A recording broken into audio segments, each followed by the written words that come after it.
Fašiangy, turíce, Veľká noc príde. Takto veselo sa začínalo popoludnie dňa 28. januára v telocvični na základnej škole Jána Amosa Komenského v Bánovciach nad Bebravou. Veľa premenených detí za najrozličnejšie masky sedelo a čakalo, čo sa bude diať. Ako prvé vhuplo do sály slniečko, ktoré sa prišlo zabaviť spolu s deťmi. Kde sa vzala, tam sa vzala, dohrnula sa čarodejka Dorka z chalúbky na stračej nôžke. Prezradila deťom, že im v tento deň naliala do čaju zázračný nápoj premeny a preto boli tak utešene zamaskované. Chýbali im už len dospeláci, pani vychovávateľky.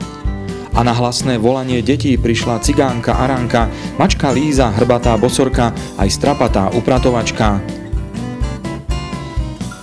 Takto sa deti čudovali, aké zázračné premeny sa udiali aj s ich pani vychovávateľkami. Narad prišli aj deti, aby sa predstavili oddelenie po oddelení.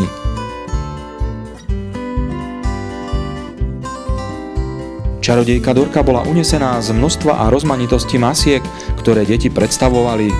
Samozrejme nechýbala ani zábava a tanec pri veselej hudbe. A súťaže ako jedenie perníkov a balónový tanec. V sále blískali fotoaparáty a kameraman si nenechal ujsť žiaden okamih tejto skvelej zábavy.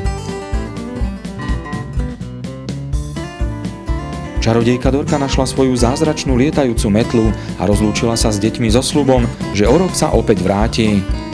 Rozdala im sladkú odmenu a fašiangový karneval sa skončil.